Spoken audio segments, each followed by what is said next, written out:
Wrapping around, they rush 4. Plenty of time for John. Now squeezes, steps up in the pocket. LA can run inside the 10. Head first. He flies off the 5-yard line. 65 horsepower trap. It might pop wide open, Rats. Is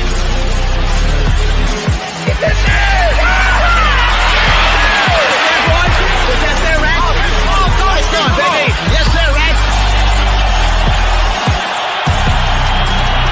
High snap, it's no good! The Chargers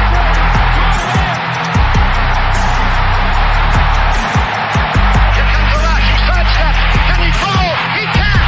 The ball flipped forward as loose, a wild scramble, 2 seconds on the clock. Casper grabbing the ball, it is ruled a fumble, Casper is recovered in the end zone, the Oakland Raiders have scored on the most seedy.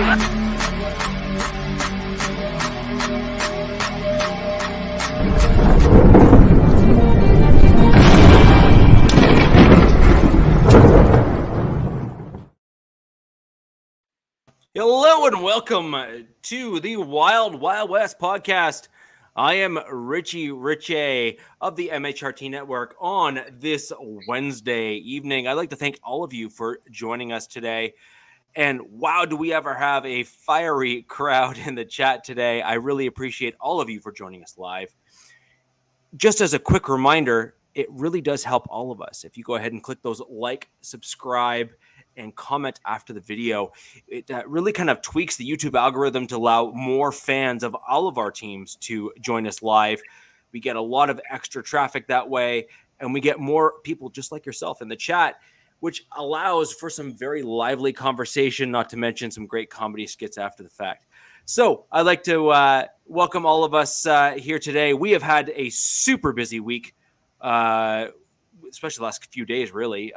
We have the practice squad being built on all of our teams. We have the initial 53 roster cuts. Coach, how are you doing today? I'm good, sir. It's football season, man. We are getting ever so close to real meaningful football, man. And I can't wait. The grass is smelling different. It is looking good out here. It's turf. Come on. I'm going to call it grass. It's green. I'm going to call it grass. Old school. Sure. Old school. Sure. So, I guess your lawn is full of dandelions. You just refer to that as a lawn, right? No, I'm all green out here, baby. Okay. I'm all green out here. Fresh and nice. It's all green. All right. Nicely treated. Well kept. Well kept. Very nice. Alex, how are you doing today? I'm doing good. Ready, kind of like Coach said, the grass is greener. I'm ready for week 1 and ready to see the Chiefs against Arizona. And just so we can get rolling into, the regular season, I can tell you guys how wrong you've been for the past, 3-4 months. So, oh, really? Things are looking nice. Yeah. Okay. So you mean to tell me you're really that type of guy? You're the one that wants to hold back and wait to tell you I told you so. Oh, well, yeah. Okay. All right. At least all the cards are on the table. Sounds quite wait. If you're gonna do that, slap it down. If you're gonna do that, you got to do the "told you so" dance. So as part of Will and Grace, okay? Told you so. Told you so. Told you. So. Yeah, What is learn that it. show? I've never watched that show in my life. Me neither. He's by himself on that one. you really labeled yourself with that one, didn't you? Dude, I have no problem. Okay, I have no problem saying that because old Will and Grace was pretty funny for like the first couple seasons. Then it just kind of went down, kind of like when Fonzie literally jumped the shark, which is what you get that expression from. So I had no problem saying that. Now when they brought it back, I was like, what in tarnation? And there's an old dude term. Tarnation. SpongeBob. Tarnation. Yeah. What? Oh no, that goes all the way back to Yosemite Sam from the cartoons there on Saturday morning. Exactly. Yeah. Yeah, So good I'm point. definitely varmint. Yeah, exactly. Exactly. That goes way back. That's and frankly that's a classic in terms of a term and one that really ought to come back because I think it's a great thing to insert into random conversations. Yeah, but I think Cat needs to do an episode in that voice. You You can't do that nowadays because they're gonna old anything that's old like that, old cartoons, old movies, like for example, Porky's. Oh yeah, that can't happen. No, that's not happening these days. No. You can't do that nowadays. I'm sure that somebody would say it's racist, it's sexist, it's homophobic, it's anti-bird. If you would anti-bird. do like the stuff, anti-bird, ovarian, right? It's ovarian. Isn't that Jesus. the I don't know where this is going. Right, I'm not. Hands up. I'm out of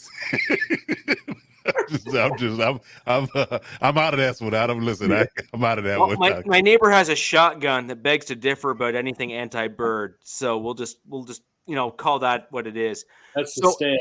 As we're about to move on to today's show and all the different topics here, we're going to delve right into the initial 53 roster. That's right, I said initial 53 roster because, as we all know, this is an ebb and flow situation where each of our teams, and I don't care who you are or what team you're with, that was just the initial cut down, and there will continue to be changes.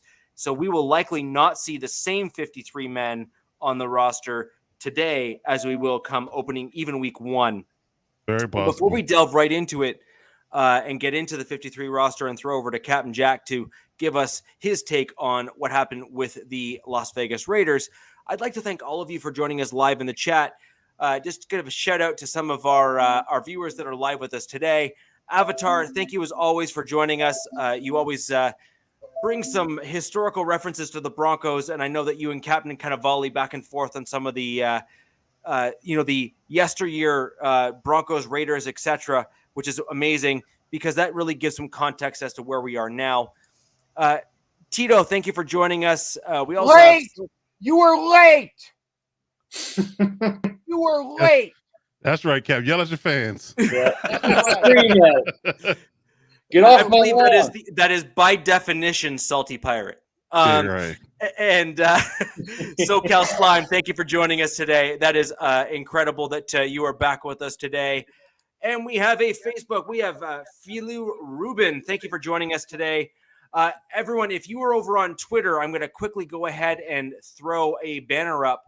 I forgot to mention at the top of the show, Twitter has prevented us from pulling your comments up. We are not ignoring you. We really do want to get you joining us. But the problem is Twitter won't let us pull your comments in. So if you want to get your comment live on the show, ask us questions and interact and have fun, jump over to YouTube. That's where we prefer you to join us, is over on YouTube.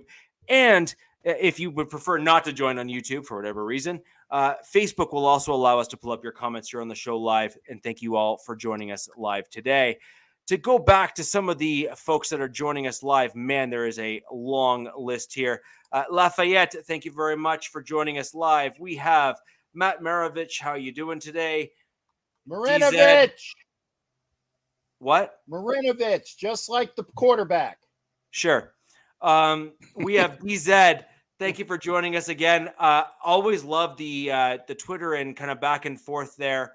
We have CRF16. That's a new viewer. A new name in the chat. Thank you for joining us. I really do appreciate. That's Ruben. Hi, Ruben. The same Ruben. Ruben Fellew on Facebook. That's Ruben on YouTube. Oh, okay. Very nice. Thank you for joining us. Mm. We have the numbers. In elite speak, that's where you replace letters and numbers together. Thank you for joining us today. We have Sam. Sam, thank you for joining us. And KB82, there's a name that we don't see all that often, but KB82, thank you for joining us. If you have any questions, leave them below in the comments in the chat. We want to go ahead and pull that in. You saw that, didn't you? Okay. That wasn't just me. I was wondering that. I was like, what's going on? I thought it was my contact. So I thought he blazed one before we Again, I have no problem. Hey, I have Captain, no problem saying it. No Captain, you're going to saying appreciate this next one from Mundungus. He's right alongside you about the whole. He's willing to stand on that. You two old fogies can go share episode with each other. We don't care. Yeah. We don't care. Yeah. Mundungus, baby! Matthew, thank you for joining us tonight. We have Raiderette for life. Thank you very much for joining us tonight. And the one and only NFL Nation Live, which goes live on YouTube at 9 p.m. Eastern Standard Time. That is just after we end here. Nice. And Thomas TJ Burpee or Burpee, whatever. I don't know. There's no accents in there, so I don't know if that's how you actually pronounce it. Thank you for joining us. So as we no, I did not lick my webcam before I went live. Did the dog do I it? believe it's just the fact that it has to traverse, the whole U.S.-Canadian border. They hate the fact that I have to travel through customs. So, Captain, over to you. With regards to the 53 roster cut down, with regards to, the Raiders, were there any surprises? What did you think? And frankly, what are your items of feedback that you like to kind of let everyone know? Just generally speaking. Okay. First off, again, I'm with my boy Mundungus, man. Good sitcoms are good to have. Anyway, I would say that there's actually a surprise and a oh my mother God. Okay, notice I didn't say it, okay, but I did mouth it. Okay? Say what? The surprise was all of Raider Nation, and remember, there is only one nation. Okay, there's a country, there's a kingdom, and then whatever the hell they do up in LA, the gang wars up there. Gang war, really? Up there, the turf. You got a thugs. You're talking about gang wars. I mean, come on. Your corner was blasting gats on social media. Hello. There's a lot of more criminal history in the Raiders organization than it is in LA or San Diego. No. Right bay, wrong side. Go over to the other side. That's where all the crap is, my friend. And I got to pull the receipts. I mean, trust me, I can get you on it. Anyway, going back to the surprise. See, you got me all worked up. I'm going to have coughing fits. It's still the post-COVID crap. The surprise was, and actually there were two, and Ed Winchell just popped one. By the way, folks, I do not have control of the board. Remember, I used to be able to pull thoughts in. I don't have control of the board at all until that gets fixed. So if you're saying, why ain't I getting some of the Raider grabs, I can't grab anything for this show and until they fix that. So don't get pissed at me. I can't do it. So I can only see what I can see as well. The two surprises were that even I was amazed that the Raiders booted. He said, "You got some loss because you were in my show the other day, and that was really nice for him to come in. So that was nice to do that." But the surprise was that the Raiders, they said, "You know what? Our first round pick last year sucked so bad that he would have to improve just to be called a sucky player." And that's being literal. I mean, when I was doing my show on Thursday night when the Raiders were playing, and even the commentators were like right on cue, they were saying how bad he was. And then we had like highlights of him being just tore up in the Pittsburgh game where TJ Watt was shown on the screen for the top 100, just totally, just making him look awful, like Pee-wee awful. Okay. It was horrible to see that. So there it is.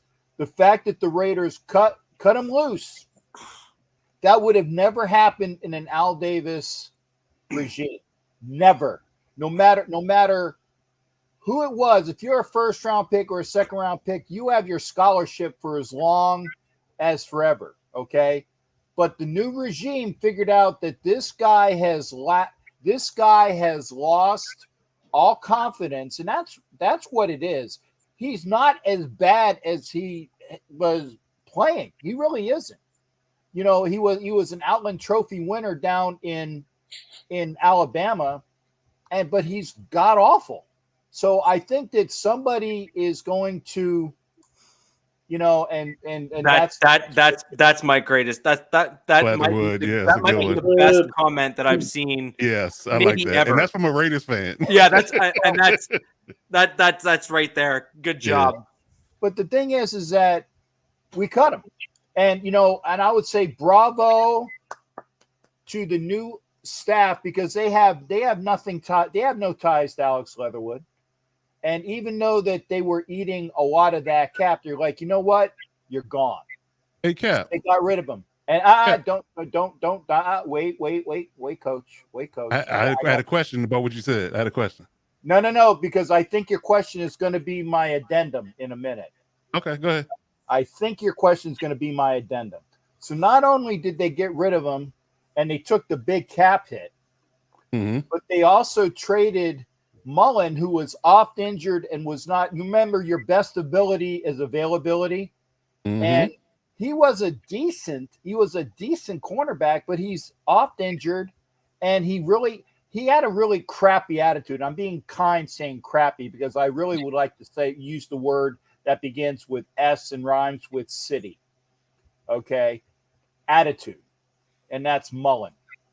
So we traded him for a conditional pick, and we probably won't even get anything for the conditional pick because he probably won't even, play enough to make a 7th round pick. But we got rid of him. And it's this regime says, if you aren't up to snuff, if you aren't going to provide for this team, we don't care where you were drafted. Mullen was a 2nd round pick. Leatherwood was a 1st round pick. They had cap ramifications. It's like, you know what? You're gone. And they got rid of him. He got cut. Now, the big surprise, and I want to thank the Windy City, baby. I want to thank the Windy City. Chicago, you're my kind of town. Because they were stupid enough. They were stupid enough to put in a waiver claim for said, what's his name, Richie? Pleatherwood. Thank you. They were stupid enough to put in a waiver claim for, what's his name, Richie? Pleatherwood. Thank you. Which cut the Raiders hit. We don't owe him the $6 million extra. They picked it up. They picked up that. You can call him Driftwood now, right? Whatever. And you know what? Driftwood, Spankwood. He's just drifting away. Yeah. You can call him Wilson. You can call him Wilson, just like the guy in. I hope he goes to Chicago and just balls out. Balls out, right. I hope that. He's like, man, they just weren't playing me right. I told him to do this and this. They just didn't do it. And then boom. Well, hold on. Captain, before you answer that question. Yes, sir. Before you answer that question, because I think it's important. I've been on your show before. We've had some discussions about Leatherwood. And you said that he was wrong. He was wrong. It was the wrong choice. I mean, it was to call him a stretch and a reach is an understatement. But when you look at where he was actually better at, he was a way better guard than he was a tackle. Yeah. So the question is, okay, so $6 million for, which is what his annual salary is for the next, was it 2 years, I think, given the fact that he was a 1st round pick. He's in his third year now, right? No, it was 2nd year. So he's got $6 million a year owed to him over the remainder of his contract. I don't know what his cap ramifications are, but you know what? I don't care because we ain't paying for it.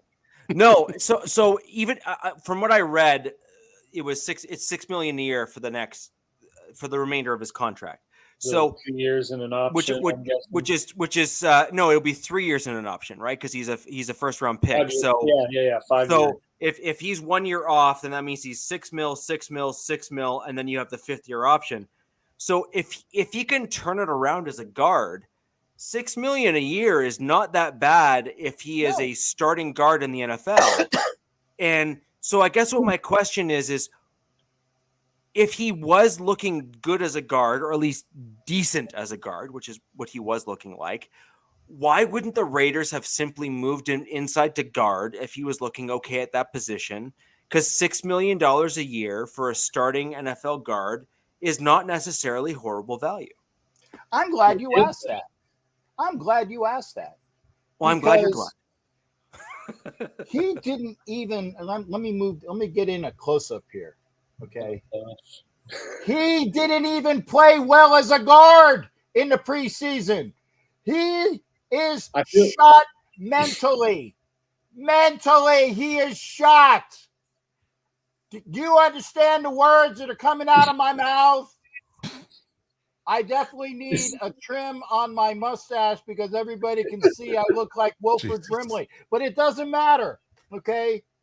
He didn't even play well as a guard. And the bad thing is it's up here. So you're saying it's mental. Didn't they tried to play him at guard last year, didn't they? No, and he played well. He didn't play well. He played better each week as a guard. And even revolving door Parker played decent as a tackle each week. But here's the thing. Here's the line. This is the decent line. Okay. He barely broke the decent line and got a little bit better. So they weren't playing. Yeah, $6 million for a starting guard if it can come back and he can do that. And you know what? I don't hate him. I don't hate Alex Leatherwood. I don't. And I hope that he does well for any team that has him, providing they're out in the AFC West and providing that he doesn't have a great game against the Raiders. You know, it's just one of those things. I don't wish him ill will, but he has to figure it out up here. And that's what killed him this year. He lost all cojones. He has no protein in those balls left, man. I don't know what's going on, but he has definitely nothing left down there. He's lost it. He's lost it. I'm sorry to say he's got no marbles. You got no marbles. Huevos? You got no marbles. Huevos? Yeah. So that's it. And you know what? And Mundungus, funny joke. Yeah, I think so too. He had a lot of good signings that lasted a day or two. So you know what? Again, I need to say this to you there, but can't see. Well, actually, round before you go all the way there, round 3 to 7, and our undrafted free agents are doing well, shipmate. But Captain, that's exactly the point. The general consensus out of your fan base is Mike Mayock picked the later round drafts, and by and large, your late round draft picks have done very well. And unrestricted free agents. And UDFAs, whereas Gruden picked the early rounds, and that's really where you guys ultimately struggled. So if Mayock truly did, in fact, pick those later round draft picks, then I would argue he was probably a much better GM than people are truly giving him credit for, because he was likely hindered by Gruden. Okay, true. But I give to you, Richie, the fact is that all 7, maybe 6, all 6 of our draft picks this year, plus 4 UDFAs, made the 53. That's 6 and 4. What is that, Alex? Even you can figure out what 6 plus 4 is. 12. There you go. He's a Chiefs fan. Math is not his strong suit. Yeah, but one of us is right and one of us is wrong, and I was right. So, but the point is that regime is out. So say what you say. Throw dirt on it, put a headstone on it. It's done. It's done. Yeah, but do you really think that your new regime? But do you really think that your new regime in their first year is going to start cutting draft picks? Well, here's the thing, though. I actually watched what our draft picks did and our undrafted free agents did this preseason. And again, I'm talking unbiased, really, really, really, really unbiased, looking as a pure football fan. The kids that we had that came in, Mumford was looking like an all pro. Obviously, he was, against other things, but he was looking like he was going to be the right tackle before he got injured.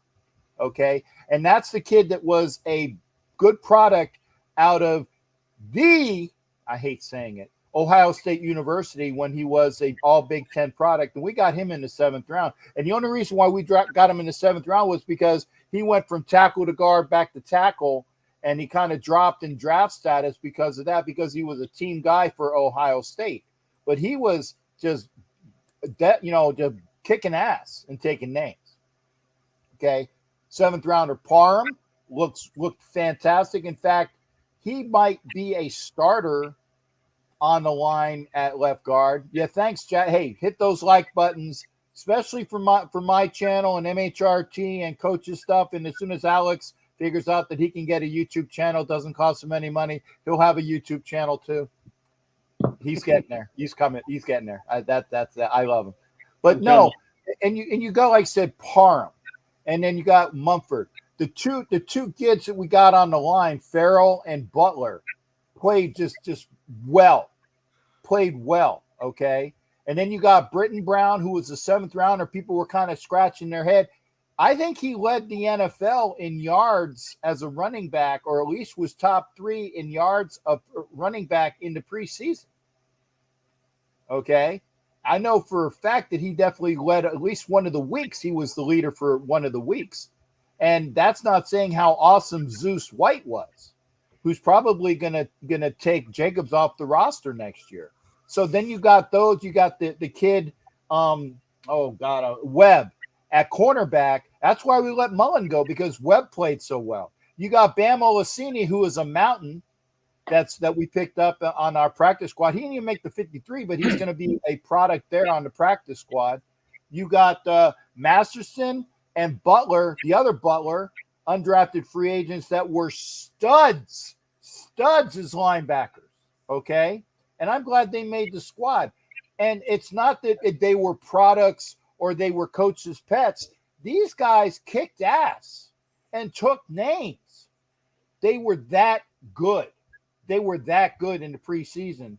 And you know what? I was very happy to see that they made the team. And by the way, and I'm the only, well, he's got a Wild Wild West shirt. I'm the only one that doesn't have a Raiders thing on, but I do have my Harley on, but the colors are good. But anyway, okay. I like what the regime has done. I like the fact that they said if you're not performing, you're not going to be on this team. And they took the cap hit, and thank you, Chicago, for giving us an extra $6 million, because that was awesome. But I like what I saw with this regime. I like the fact that, we didn't really see even a bunch of the starters this year, and even our second stringers were beating first stringers in games this year. And, that portends to be the depth that we're going to have on this team. And by the way, with the Raiders practice squad, every player on the Raiders practice squad that I've seen, and I hope I'm correct here, every one of them was on the roster prior to the cuts. And a lot of times you'll have like mix and match, hey, that guy's really good, we're going to grab him. Every one of those 16 was on that team. So we're building from within, and I like that. Well, I think that's interesting. So we've kind of covered the Raiders 53, where they're at, some things that you thought were good, some things you thought were bad. We've had some great comments here in the chat. Please keep those coming. Coach, I'm going to throw over to you to the Chargers. Okay. Well, I would say that it's been a ebb and flow to our cuts and our addition that we made today, which was shocking to me. And I've been going back and forth all day on Twitter with people about whether or not it was a good look or good move. But we'll get everywhere. We'll get to that. I'll give you my take on that in a minute. But I was shocked to see early on that Christian Covington got cut. I really thought that he had a solid preseason. I think he had a solid. He played well in the games that he played. From a run defense perspective, I was kind of shocked to see that. And I only equated to the fact that he was much less of a cap hit to let go versus Jerry Tillery. Jerry Tillery was going to cost us about $2.9 million in dead money had we cut him. But the problem I had with that is that if you going to have a person with $2.9 million and not really play versus a guy that can contribute, I don't see why you wouldn't just cut bait. I mean, clearly he wasn't a trade candidate for anybody because they didn't even shop him around. But yet again, why waste the nice quick wardrobe change, Rich? Gee, Broncos country too, Okay, nice wardrobe change. You had to open your mouth, man. You had to open your mouth. He said it. So Here you go, Tito. How's that? Is that better for you? Does that work? Or are we good now? Yeah, thanks.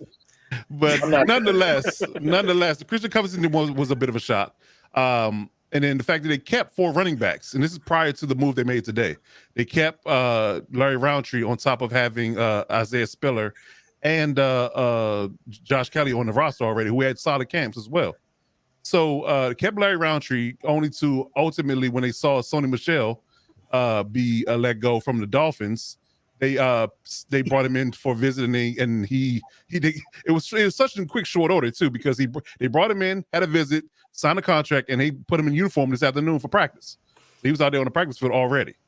So, I question the idea of having 4 running backs to begin with, because I think the 3 we had above those guys were capable. I think that Austin Eckler clearly is your starter, and you drafted Spiller for this express reason to take in the workload of and the lion's share of the carries off of Austin Eckler's workload throughout the season. And Josh Kelly had a bang up preseason, so and he looks like the issues that we've had with him overall in the past is starting to work themselves out. So I feel like those were 3 solid backs, and I think you can win and you have solid depth with 3. But they kept 4, and then they go out and get Sony Michel, which is a head scratcher to me. And a lot of people, Chargers fans included, are saying that they think it's a solid move. But again, where does he fit? What type of role is he going to contribute on top of the fact that he's been moved on from 3 times already? The Patriots moved on from him. The Rams moved off from him, and then the Dolphins did. So what is it about Sony Michel that people don't like once he gets in camp that they ultimately move off of him? And he hasn't been wildly productive. He was decently productive for the Rams while Cam Akers was gone. But guess what? The moment Cam Akers came back, it was him and the Darrell Henderson show. Sony Michel kind of faded into the background yet again. So I don't have high expectations for Sony. I think you could have used that roster spot for another receiver, because what they ended up doing, which is kind of surprising to me, that they did bring in DeAndre Carter to be the primary kick returner. But he also plays receiver. He's the 5th receiver. So why not have another kick returner and wide receiver in the room to help, take the brunt of the special teams duty off of DeAndre Carter's back? So I would have kept Michael Bandy. Michael Bandy is a dual role guy in that aspect. He plays receiver, a slot receiver, and he plays kick and punt return. So I would have opted to use the roster spot for that versus using it for a 4th running back. When in its own right, if people have been paying attention to Lombardi's offense, Lombardi isn't a run-centric or run-heavy guy. He's a run-balanced guy. Like, he'll run, to keep you honest, but he likes to throw the ball. So carrying 4 running backs is kind of a head-scratcher to me when you could have used that roster spot for a different person. But overall, those were the main, I guess you can say, surprises or head-scratchers for me. Putting Michael Bandy on a practice squad versus active roster spot. Jerry Tillery still on the roster for God knows what reason. Christian Covington not being in Jerry Tillery's role. Glossy photos. And Tillery's on the roster because he has glossy photos. Is that what that is? Of something from someone, maybe the owner. I don't know. Again, they didn't want to cut bait with $2.9 million. I don't think there's a big ask to do away with. That's nothing. Right. According to Raiders, that's nothing. So clearly, I don't know what they're thinking, but yeah, that was a head scratcher for me. But outside of that, everything else was pretty much expected. And I think that the roster is where it needs to be. They kept one more linebacker than I thought they would keep. But yeah, outside of that, I think it's pretty much in line with what I predicted. Were there any surprises on the Chargers roster aside from Sony Michel, which I'm not going to lie, I laughed at when I saw it today. But aside from Sony Michel, are there any other moves that you guys made that you were disappointed with? Not really. I mean, based upon what was out there in on the waiver wire, in a sense, because that's one thing I was going to tell Cap about, because I learned the difference today between released and waived. Like, I thought they were pretty much in the same boat, but if you get waived and get claimed, like Cap alluded to, you take on that person's contract that they had previously, which lets the Raiders off the hook for their dead money. So, and it's actually $14 million in guaranteed money that he's owed. I just looked it up on Over the Cap. You do $14 million in dead money if had they released them and not got anybody to pick him up. So they dodged the bullet there. But yet again, Thank you, Chicago. I know, Thank right? you, Chicago. Right. So I think that overall, that's that's mainly where it lands for me as far as the roster is concerned. I mean, like I said, I don't know why Jerry Tillery is on the roster. We keep saying it, but because I really don't think he's going to play. Like, I mean, because with Brendan Fioco's ascension and he's been a better run defender, I think he's going to play in base. I think Morgan Fox is going to be our specialist from a pass rush perspective in passing downs. So, in Sebastian Joseph Day is a dual threat. He's a run stopping and pass rushing interior D lineman. So, from a starting perspective, where is the fit? Where outside of depth? Where is the role that he's going to play? So, I mean, outside of that, I think that's really the only thing that kind of surprised me in what the Chargers have in mind for Jerry Tillery, because yet again, he didn't have a groundbreaking camp either. Like, for a guy that's working for a contract, you would think he would have more of a breakout preseason, and he didn't. It was just pretty much the status quo that he's always had. So here's the kind of pure objective response is, why keep someone who is not productive over someone who is productive, or at least, or at the very least has shown promise? Right. Because as an NFL team, you're always looking for the next guy that might be able to fill in a gap, right? Mm-hmm. And to be clear, that goes not just in the NFL, but that goes if you're a high school or college as well, right? So if you see a guy that has kind of done some things, you want to make sure that that he has done the things that you're looking for as a coach. Mm-hmm. Defense, offense, I don't care, or special teams, I don't care who it is.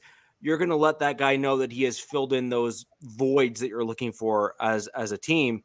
So why would you lead someone on who, or why as a team would you have kept someone like that when you could have kept someone else who has performed better instead?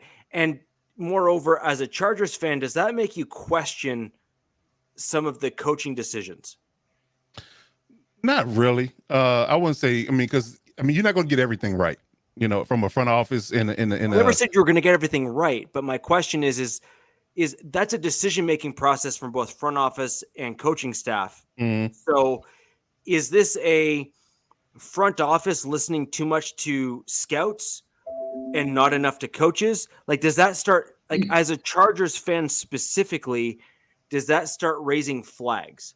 No, because if you look at the totality of the situation, like, they've done a bang up. Tom Telesco in his own right has done a bang up job as the GM since he's been there. And then with him hiring Brandon Staley and the regime they have right now, I think they are pretty good company and pretty much in lockstep with the moves they want to make in its entirety. Now, yet again, I think it really just came down to a money thing.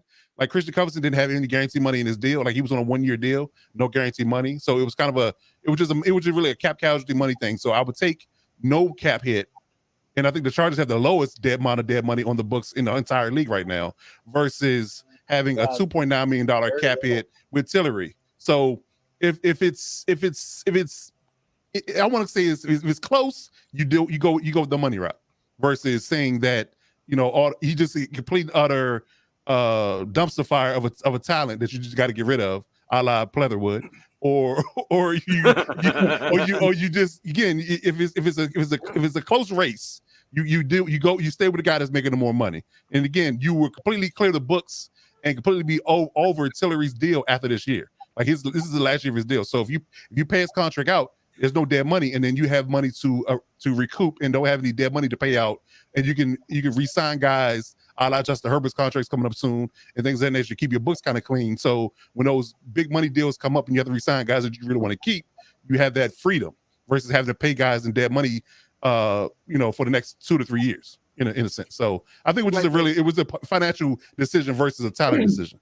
If you were to cut Tillery, though, then that would mean that, like, as an example from what you just said, then that would mean that you cut him this year, and then next year you'd still be in the same benefit as you were this year. Whereas if you had kept, say, I think Covington was the guy that you were surprised about, right? Then you would have a better player who showed better on tape, which, let's be honest, that's what matters. Yeah. Right? What do you do on the field? Yeah. I don't care who you are as a person. What But do you do on the field? Covington's old, though. You know, Covington's also older than Tillery, so it's kind of probably a catch-22 with both. Who cares? But I mean, at the same time, if you cut the older guy for no penalty at all, I'd do that too. I wouldn't. Like I said, I think it's a financial thing. Like I said, really think it was a financial thing. You're versus an talent thing. ageist, you young bastard. Oh Lord. An ageist. Oh Lord. Ageist. Yes. This is ageism. Are you calling me old?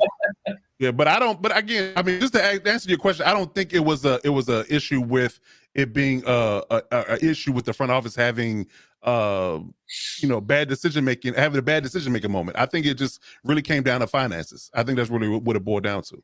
And if you Oh, it's such a hot take; it just blew up. So, as Coach was saying with regards to finances and all that kind of stuff, I guess my only comment back would be, if finances are the primary concern of how you're making your roster's decisions, then not every decision, just that one. Right, but that's ridiculous to me when you have someone that you're likely going to move on from the year after, and you're making a financial decision of a handful of $1 million on a $6-figure $1 million roster. It's ridiculous to me that you would make a financial decision on like a 0.1% or a 1% of that total dollar value. It makes that much sense to me. Because you heard, like, for example, George Payton made a comment about like the Broncos cut Sam Martin as a punter, for example. And we moved on to Waitman, who is a punter. He did really well in preseason. He put up good tape. To me, that was a good both financial decision and team decision.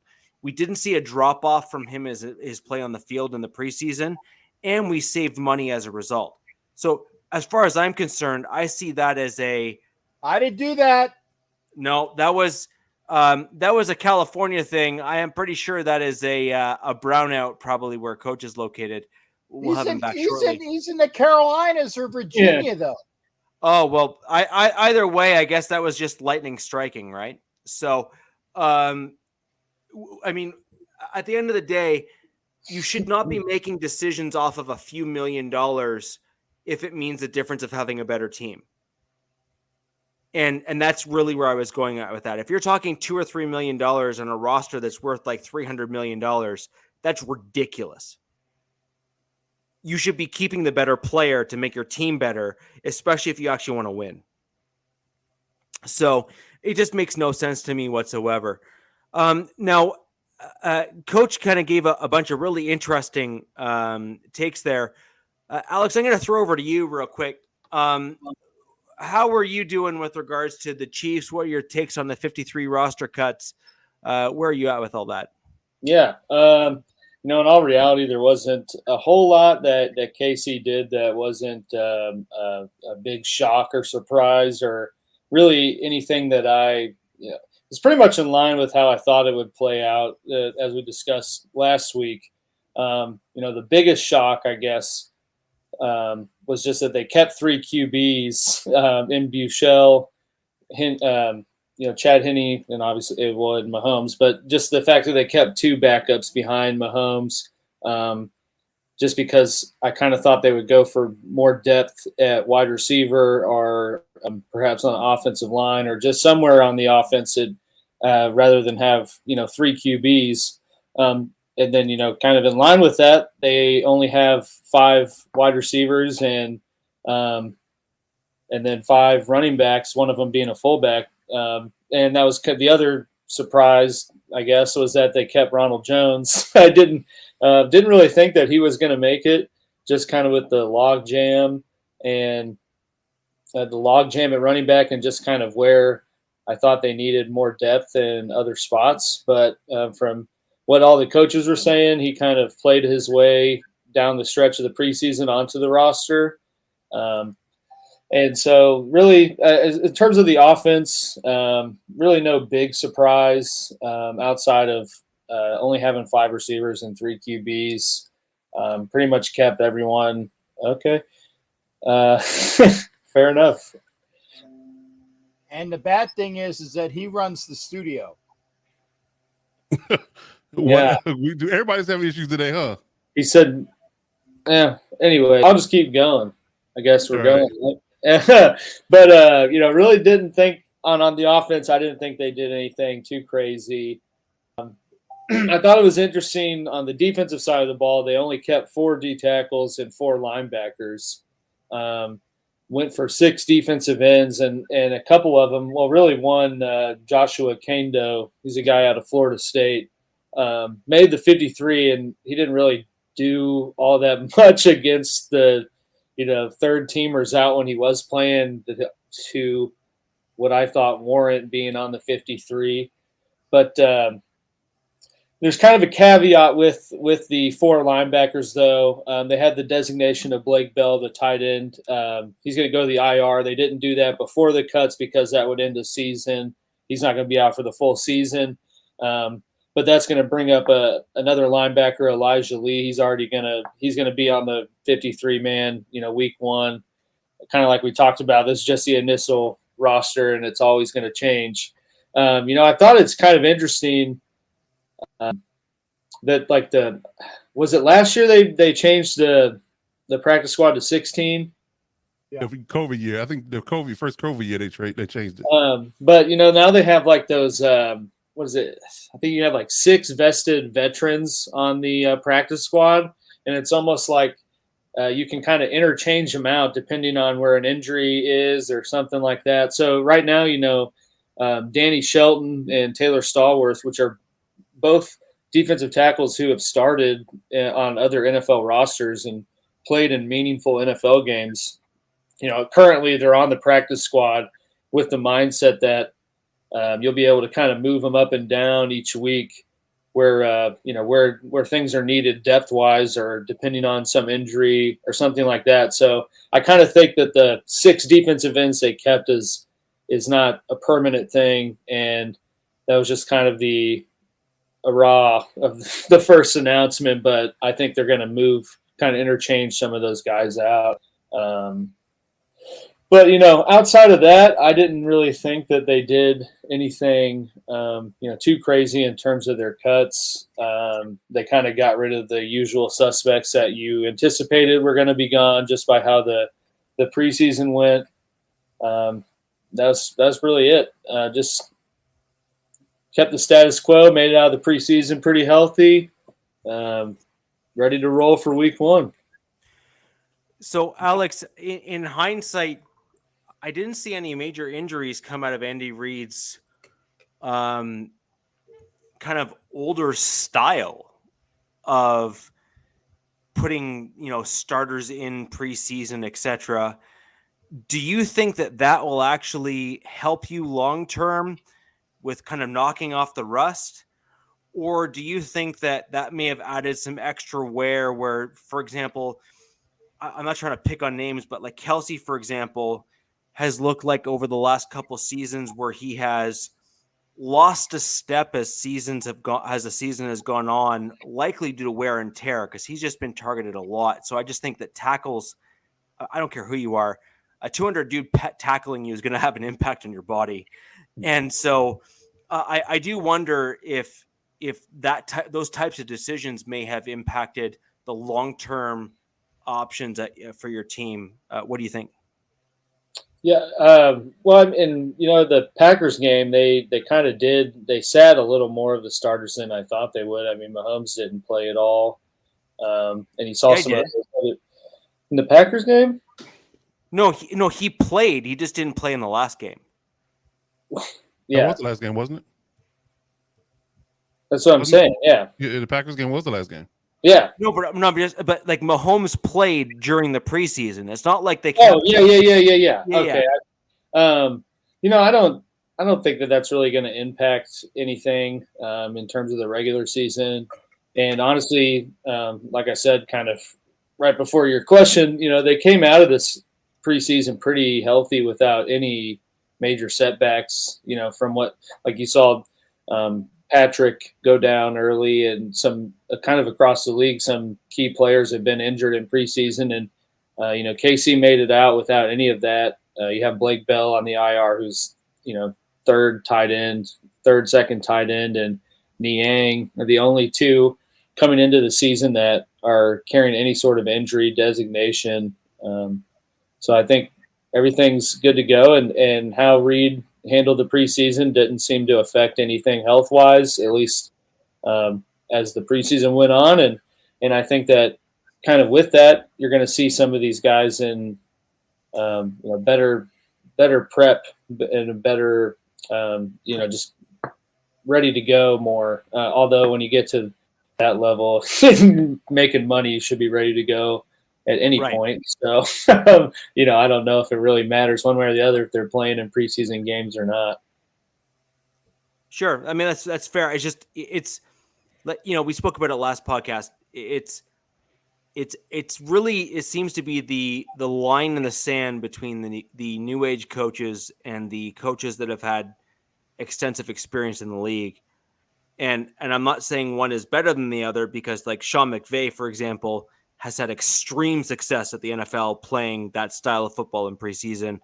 And I mean, Andy Reid, up until last few seasons, hadn't won a Super Bowl with his style of coaching, but yet now he's got Patrick Mahomes, and that's kind of all turned around. So I think that there's certainly room for both styles. It's just my comment was more, if you think that might have a negative impact on some of the aging positional players that are key contributors for your team. And I'm actually more focused on Kelsey, just because that's such a physical position. Yeah, no, I don't. I don't think that's going to impact Kelsey at all. He's always, regardless of how he's looked, the dude gets his numbers and is always productive. Sure, no, he does, absolutely. Yeah. And I think the focus, as you've seen during the preseason, when the number one offense has been out there, I think the mindset is to not have Kelsey be targeted, 40 times a game. Like, I don't know if he's ever actually had 40 targets in a game, but not be targeted so much to where it's like it was in the past recent years, where you knew they were going through Kelsey and Hill, and that was really the only two Hill things. and Kelsey show. Yeah. But we've seen, granted, it's only been a small sample size of 6 drives, or not even 6, 5 drives. But we've seen Mahomes and just the offense in general spread the ball out more. You have 6. He has 6 completions to 6 different receivers, and it's a preseason, and things change when you're scheming for a specific team and everything like that. But I really think the mindset and the franchise knows, Kelsey's getting older, so we need to find a way to keep him productive, but not just drastically streamline, the end of days for him. And I think that you're going to see, just by what they did in the offseason and just the approach that you saw him kind of implement in the regular season, that he's not going to have the same workload as he's had in the past couple of years. So I expect to see pretty good numbers and just health out of him, knowing that there's more than just him and one other guy out there. I think Jack makes an interesting point there. I typically, I would generally agree that, when you lose another elite offensive weapon, you typically end up having coverage shift to the other guy who is another elite offensive weapon. Kelsey certainly fits that bill. Yeah. I would agree with Jack's. But I say go ahead and double team Kelsey. I mean, because then you got to double him with the safety. That's going to open something else up. So, for sure. GA Patriot, I do want to make a general comment.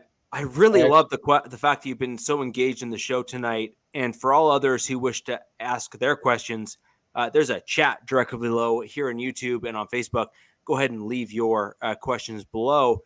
So the GA Patriots question is, we pretty much know from Captain that all of the Raiders draft picks made the roster, as well as a couple of UDFAs. So that was a Freudian slip. Well, not really, but yeah. With regards to the Chargers Chiefs, I'll let you guys go first, and then I'll go after. Coach, where did your draft picks land? Did you guys cut any? Where were you guys at? Not a one. Everybody made the roster. Alex, what about you? I believe they cut Nazeed Johnson. He was a safety, but it was a 7th round pick. But I actually had a little note to talk about it. Somehow we got into it, and here we are because of GA Patriot. So thank you. But I saw an interesting stat last night that in the past 2 drafts, the Chiefs have had 16 total picks, and of those, you got 14 of those players made the 53-man roster this year, which I think is a pretty incredible thing. When you That's consider, a good number. Yeah, when you That's consider the amount of turnover you've had, and just the fact that you had to pay Mahomes and kind of have to channel most of your regrouping of your roster in the draft, that you're able to some degree hit on those guys, at least for the purposes of them being on the roster and being a body, maybe for some of them. But just in the years recent, it seems that they've really been able to pop on the earlier picks that they are really counting for to be contributors. Granted, I'm talking about some guys that have just made it through the first preseason, but from everything I've seen, and that the Kingdom has seen, that those guys are looking pretty good as well. So I think that's kind of just an interesting little tidbit to have. They drafted that many people, and 14 of them are still around. I would say on the Broncos, we've had some ebbs and flows. I think part of the challenge we've had in the last few years is we've changed schemes multiple times. And Captain, yeah, I agree. The problem that Broncos have had is we've gone from kind of like West Coast on the offensive, and then we've kind of gone to, I want to call it power, but it was just really a crappy offense under Pat Shurmur. And now we've gone back to the West Coast. So we've had a bit of a wave in terms of some changes on the Broncos. So we've had a few changes on our roster, but a good portion of our draft picks have actually made the roster. We've had a couple that have been cut. We had a safety early on in the first round that was cut from the roster. He looked good, but not great.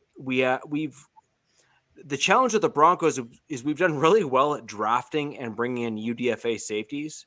So we seem to have this, absolute just embarrassment of riches at the safety position. Oh, it's that too. It said it was because of Virgil, and the way the Broncos prefaced it, I was like, damn, that's kind of crazy. It was like the 10th straight year that an undrafted college player's made their 53 or something wild like that, which is pretty crazy when you think about it. So we've had 18 of 19 seasons of an undrafted free agent. It's ridiculous. And not only that, I mean, to put things in perspective, the Denver Broncos UDFA record isn't just mediocre players either. Yeah. So to put things in perspective for those of you who are joining us from other AFC West teams, we thank you for joining the show. But I think it's really important that you kind of understand this, which is the Denver Broncos have brought in guys like Shaq Barrett as UDFA players. Yeah. Shaq Barrett is top 5 pass rushers in the NFL. So, I mean, you're not talking scrubs within the NFL. You're talking guys that are in the upper echelon at the NFL level of players that the Broncos have brought in as UDFA players, and they have developed into upper tier players at the NFL level. And I think that speaks a lot to the Denver Broncos organization as a whole.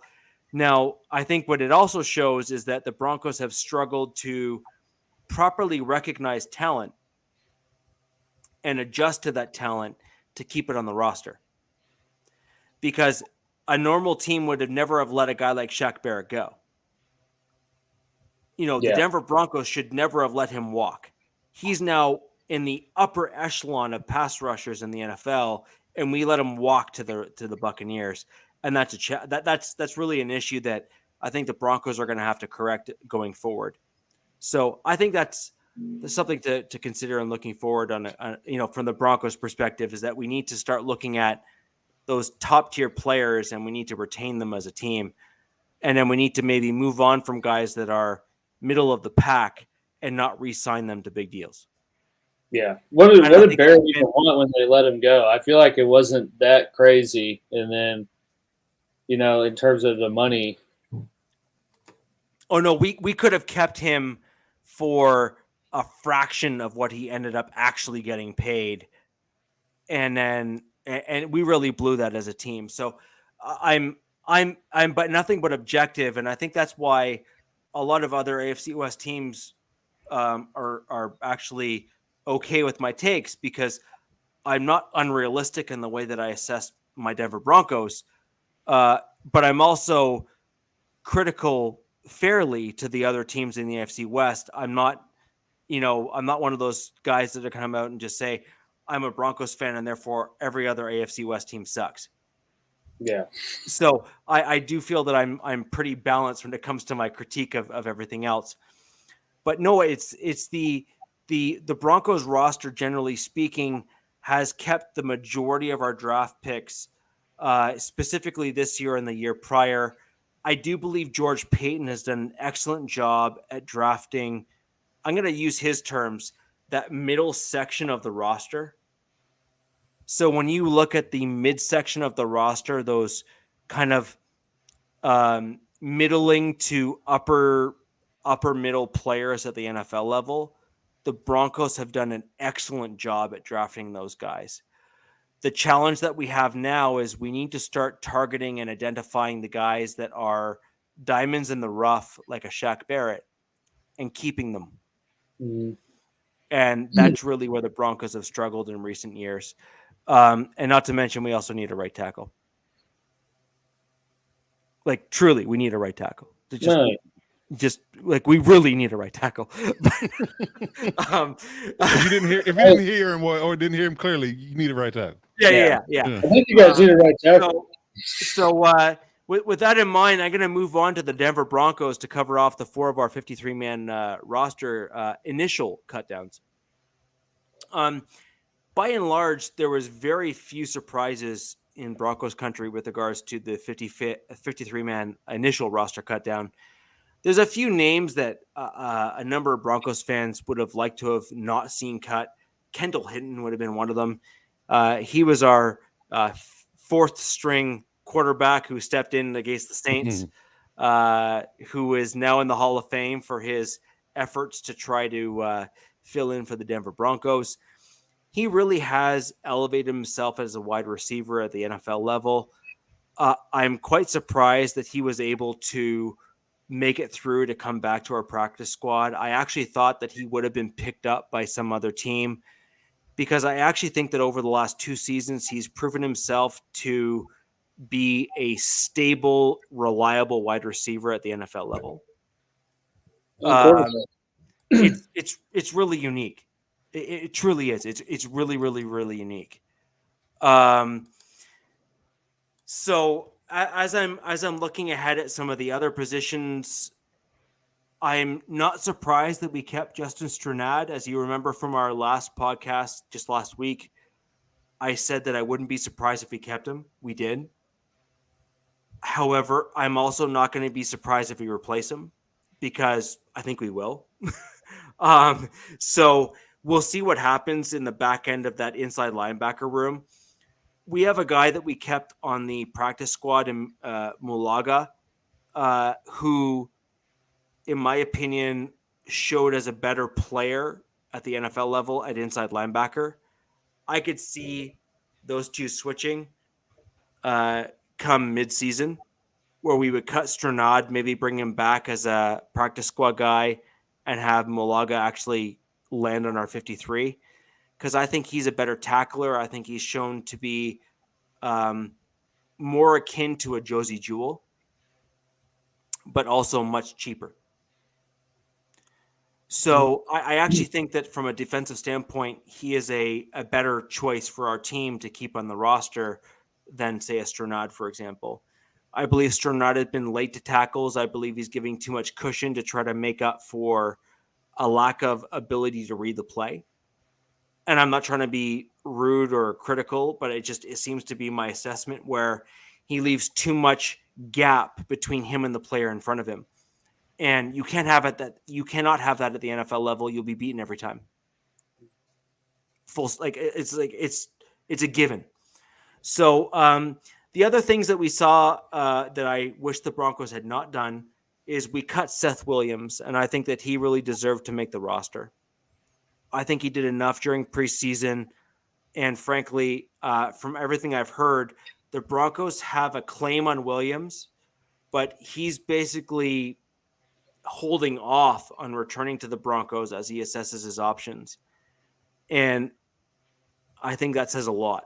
I think that Williams feels that he deserved to make the roster, and he's feeling that the Broncos don't necessarily value him as much as he deserves to be. So we'll see what happens there. And frankly, any team that, in my opinion, that gets him has really got a solid guy at that position. Everyone else seemed to pretty much fit with where I thought they would make it.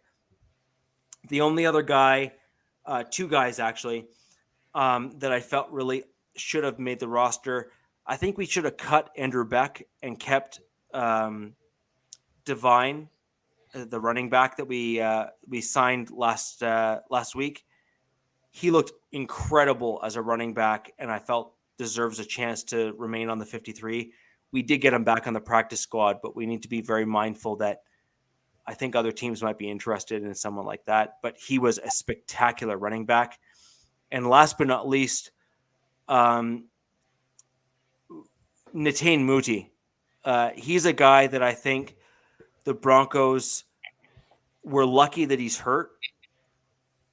And although I do question whether or not if he wasn't hurt, if we would have kept him on the 53, I actually think that he is the best suited guard for the Broncos because he has shorter arms. Like I have longer arms than he does, and I'm actually shorter than he is.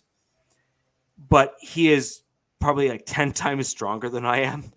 So I actually think that with his skill set, he is really well suited for a mobile offensive line because his strength will be well suited for a mobile style offensive line because he's also capable of moving.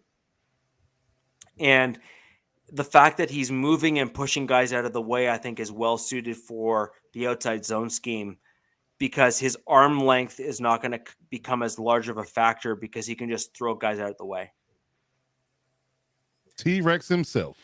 No, he's slightly longer than a T-Rex, but he's not quite at the length of a guard that you want. There you go. We'll call him an Allosaurus. How's that? Allosaurus. Look at my Jurassic Park almanac on that one. Yeah, you got to go ahead and go way back to figure that one out. We'll wait for that one. So that's kind of my general assessment of the Broncos 53. And I also do want to call out, just in front of everyone here, I did, in fact, call the Malik Reed trade. You did. I did.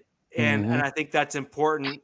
And I do still think that my inside linebacker prediction of Stranad making it, but then probably being cut is likely going to come true as well. But either way, I did call the Malik Reed trade. I think that was going to happen. I am really pissed off that with the fact that George Paton traded him for as little as he did. As I understand it, we had more than three different teams that were interested in getting Malik Reed, and we opted to trade him for lesser trade than other teams were offering to get him to a team that was further ahead in terms of doing well. I think that does well for us acquiring free agents, but at the same time, I don't think it does well for us as a team because we've now lost what we likely could have gained from trade capital. And I'm just a greedy capitalist, so what can I say? Oh, yeah. So as we move on, I'm curious to see what others have to say about all of our teams in terms of how we did. Were there guys that you wanted us to keep? Was there guys that you thought we should have cut? And who do you think we all should have targeted? There's a comment section down below. Go ahead and leave those comments there. Or if you're live, go ahead and leave those comments in the chat. I would really like to see what your comments are in terms of how each of the 4 teams did and how you think we're going to then square up against each other. I'm going to ask a question, Jack, to you first, because I know you're about 2 minutes away or 3 minutes away from having to go to another show. What do you think you guys need the most moving forward as the Las Vegas Raiders after Everything. the 50 roster cut down? Everything. Excuse me. Fuck you. Sorry. Is that lingering COVID, Jet Captain? Thank you. Sorry, that's just for you, Coach. I usually give Alex the ones that don't need to be deciphered. But that would be for you. I'm only giving you that because it's Raiders week and it's way for me. Like it's week 1. I'm in week 1 mode already, so it's Raiders week for me. Week and a half. Raiders week and a half. Yeah. Okay. But anyway, and I just put it up. I'm going to say this, and I'm going to say wonderful things about the cast that I have here because I love being here. But I definitely got to pop out for the NFL Nation live show. So make sure you're heading over to NFL Nation Live on YouTube to see that. And the one glaring thing that the Raiders need, and it's amazing that even on their roster where they do like the breakouts of first string, second string, and third string, they don't have right tackle listed. It's amazing. On their depth chart, they do not have a right tackle listed. Illuminor is actually listed as the backup right guard. That's fascinating. It is. So, I mean, if you read between the lines, you know, that's something that might be coming in soon. In fact, and by the way, I'm very sorry to see that Kyle Pecco got cut, but I thought that he was going to be put back on the 53 and they were going to put Hankins on the IR so that they have like a retrievable IR. That still might happen because I like what we got with Pecco, but there's defensive tackles out there, some guy by the name of, Sue. But I don't necessarily think that the Raiders, they do have about at least $18 million in cap space, but I don't think that they're going to use all of that capital right now. I think that they're going to wait until after week 1 because then it's on a game-by-game basis unless you give a guy a straight-up contract. But I think that Captain, the Raiders... just give me 1 second. I just want to GA Patriot has really been quite active in our chat, and I want to give him an answer real quick. We have an extra guy who could fill in at left tackle, not right tackle for most other teams. And that guy's name is Calvin Anderson. He has shown to be an inadequate right tackle, generally speaking, but I truly believe that he is dare I say, an average to middling, maybe even upper middling left tackle at the NFL level, which if you are struggling as an NFL team to get that left tackle position sorted, you should be trading for him now. He stepped in the 3rd preseason game for the Broncos, and we had 0 pressures on the left-hand side of that offensive line when he was at left tackle. He is that good. So I just want to make sure I answered that question there because I think that's important. We don't really have a spare right tackle, so to speak, on the Broncos. Yeah, it's like the old Seinfeld episode. Can you spare a square? No. Nobody can spare a square. No. Okay. Not even a single ply? No. What about Matthew? I forgot to make the reference, but your boy made the squad. Yes, I did see that. I saw that. Let's have a golf clap for Saubert. He did. He made the roster. I didn't see him with a depth chart. Saubert. So Bear. Well, he's likely going to be our second tight end because he is that good. Over But Dolchich? I'll let everyone else kind of rag me in the chat. But let's be honest, he caught a touchdown, and I still believe that he is. If he catches a touchdown in the regular season, I will buy you a jersey and mail it to you. Oh, Yeah, Ladies and gentlemen, there's at It's least on the 40 people It's live on at the the moment. record. It's on the Go record. ahead Y'all and heard it first. that I is hope- live on the I internet. hope- It's I never hope he going does. away. Oh, I hope he That's does. rich. Sorry, well, week Pun one. intended. I hope he does. Be like, And you know what? yeah. play of the game. He Well, gonna yeah, have actually, 40 Wilson. $160 He's ones. got summer deep. the I'm gonna be like, man. The $350 ones, the Pro Elite, man. I want that one. no, I'll just Jesus. tweet him. I'll be like, hey, man, I lost a bet. Can you send me a game worn? Right. And you'll be like, wow, I got fans. Wow. He one fan. You got one. Yeah, Rich. just You got one fan. That guy. I may be the captain of the Saubert fan club, and I'm You are. totally willing to admit it. You are. Third best tight end in the AFC West. Nice. Oh man, that's good stuff. But yeah, that we on the record. Mad Dog, make it a clip. Hey, I was gonna say I don't think I'm gonna be on the clip this week. I think it's that guy. I think it's Or that guy. yeah, that guy, right, that guy.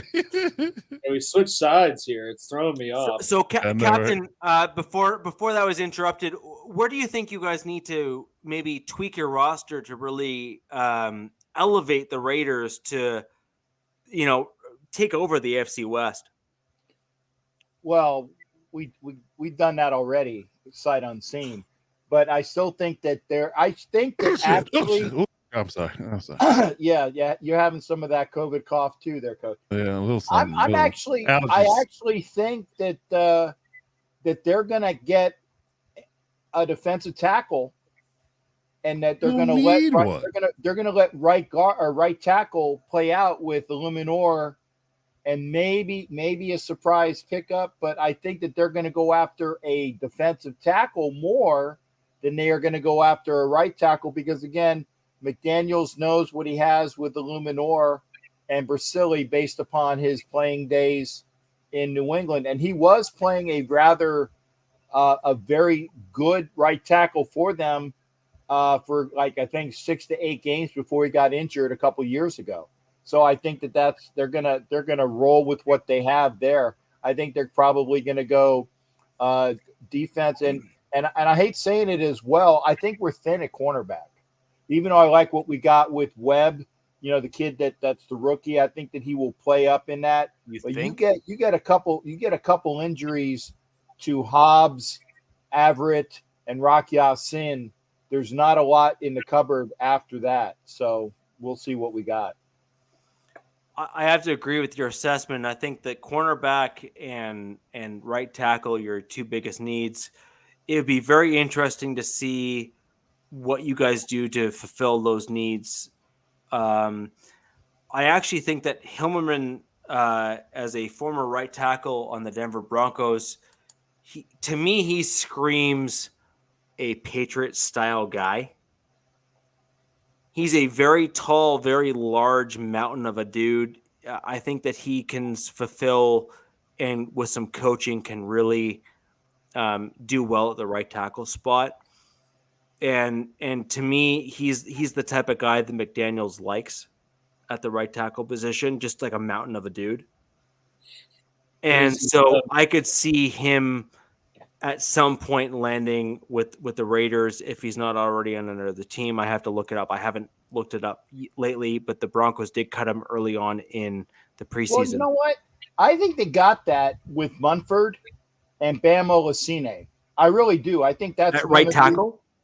Well, Olasine played right tackle in college, and they've been using him exclusively as left tackle in the preseason. Maybe they want to broaden his horizons to make him that swing tackle. Munford was playing well at right tackle, so I think that they think that maybe we don't have to look beyond the bounds. And having said that, permission to go ashore, sir. Denied. Permission granted. Permission granted, buddy. Gentlemen, have a good night. We'll see you over there on NFL Nation Live. Always a pleasure hanging out with this crew. Take care, everybody. Pick up. Ladies and gentlemen, we've lost our Raiders perspective, but that is okay. We're going to move on to Alex, and I'm going to get you to weigh in on the Chiefs. What do you think that your roster is missing right now? Yeah. Well, I mean, in terms of a wish list, I'd really like them to find a nice, solid second player to play the interior of the D line behind Jones. But I don't think that's going to, that they're not certainly going to find out anyone that was cut or anything like that. But I think that is a position they might look at adding more depth to because they only have 4. But I think we had some technical difficulties when I went over what I was talking about earlier. But they kept they kept Stallworth and Shelton as their vested veteran practice squad D tackles. And I think the plan is to kind of move those guys up and down week to week to some degree with the time that they can to have that added depth at D tackle. But that was going to be my other one is a wide receiver because that's a good one. That's absolutely wrong. That's a good one. I like G.A. Patriot already. He just got here. I like him already. But wide receiver would be my other one to maybe add based off of who was cut or who's out there. I think with the guy in Tampa Bay, Tyler Johnson. He got released, and I always thought he was a solid passing option, and I think that they might need from the fact that they kept only 5, and although one of Jody Fortson is a kind of a hybrid tight end and wide receiver played before, so I think they're planning to use him kind of as both. But those would be the 2 that I think if the cards fell right and someone's out there, those are the 2 position groups that they are looking for to have a little more depth and maybe a little more experience depth than what's currently on the 53. But yeah, no. I just want to bring up this. Comment, Warrior for Christ. I thank you for joining the show. Please keep those questions and comments coming. I really appreciate you joining us. We do our best to keep this as close to as family friendly as possible, including with our Ace Ventura references that have occurred in multiple shows. We really do.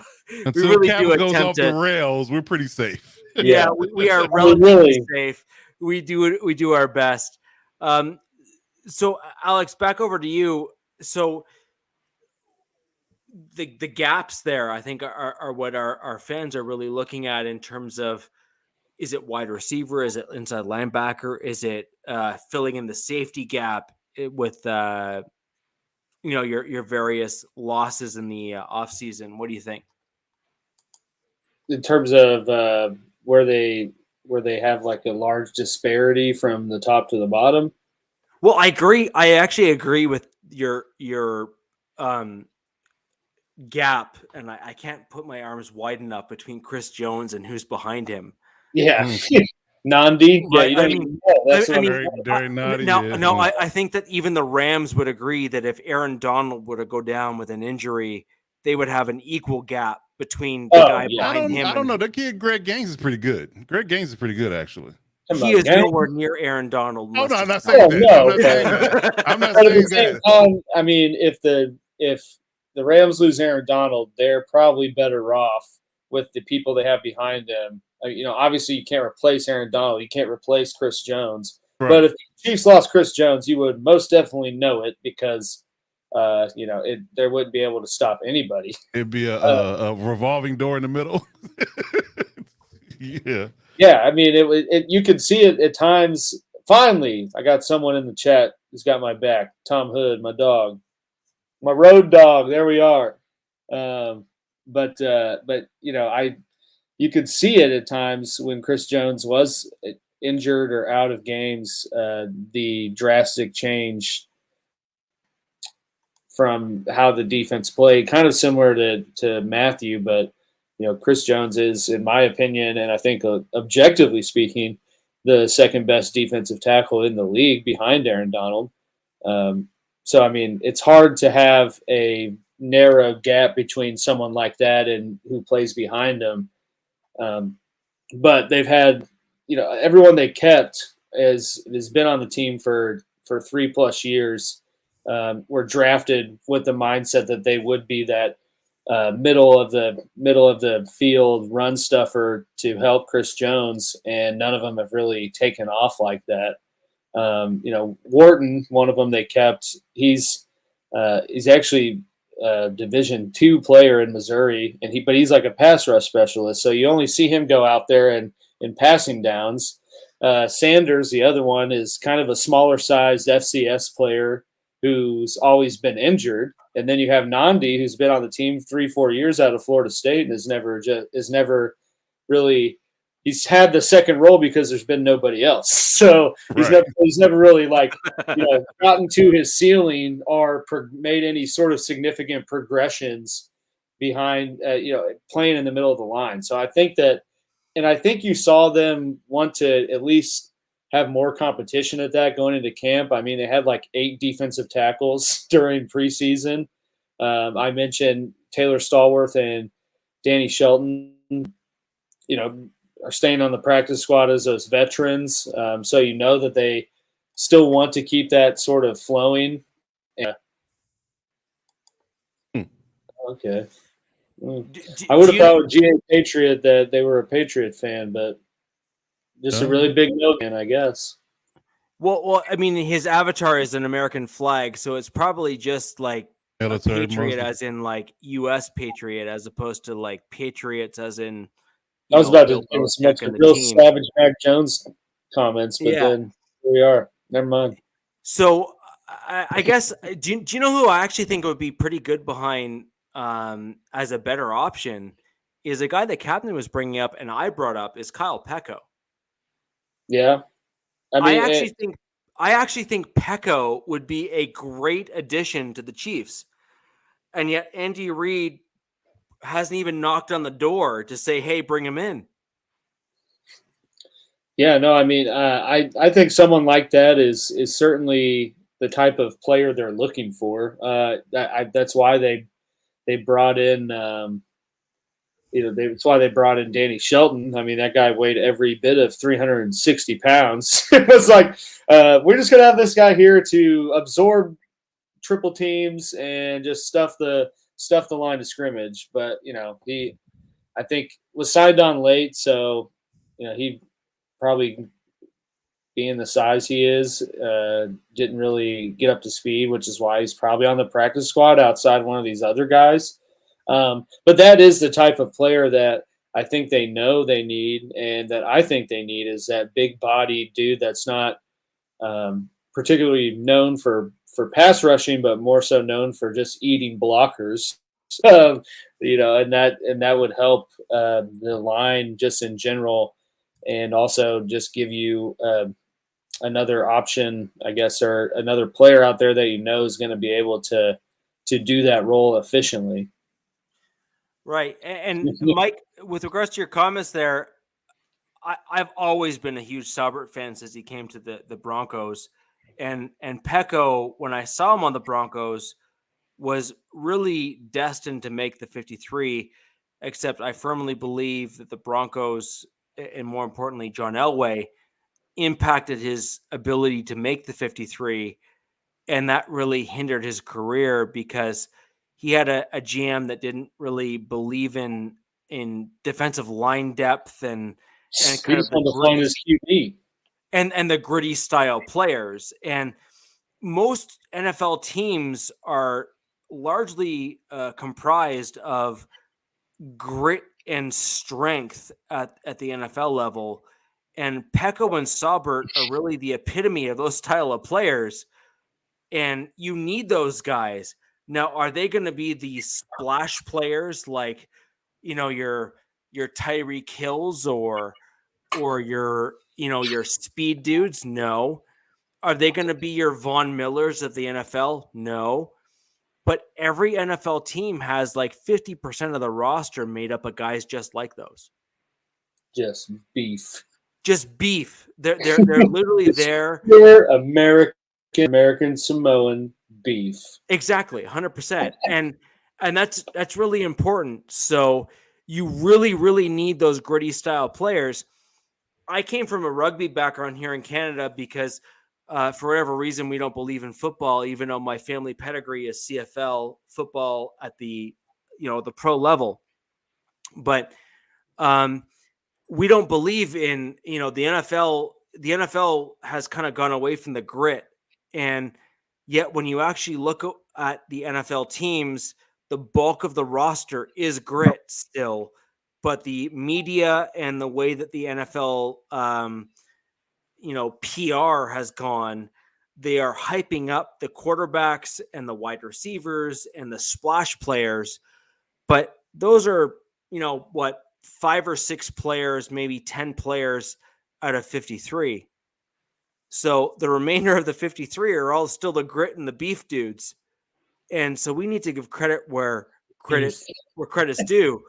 I mean, I'm 6'2" and 245 pounds, and I come from a CFL family, multi-generation. Who's your squad? Who believes in hitting people at full speed with minimal pads. And pain is a weakness that we can ill afford, is our family motto. It's a weakness that leaves the body. Yeah, exactly. So I just think it's really, really important that we look at the NFL and contact sports through the lens that it deserves. Coach Defense, I think, would agree with a lot of my comments because a lot of defensive players have a very similar mindset. Who's your CFL squad? I need to know, along with some of our viewers. My family has been directly tied to the Ticats. Okay, there we go. So that's your squad. So I would say that would be my squad. I just like Saskatchewan. Saskatchewan. No. There you go. Oh my God. For those I do like the Rough Riders. For those people that don't quite understand, Saskatchewan is not just cold. It is you walk outside and your legs stick together cold. Wow. Yeah, I don't want to visit that place. And that is ridiculous. My family is from the very north part of Ontario, which is just as cold as Saskatchewan. We're just a little bit more sane. My family moved further south because we looked at that temperature and said, hell no. And so we moved further south. So with regards to football, I'm going to take over from the Broncos perspective here. And then Coach, I'm going to throw over to you for the Chargers side of the same coin, which is, I thought we did a pretty good job overall of addressing some of our weaknesses.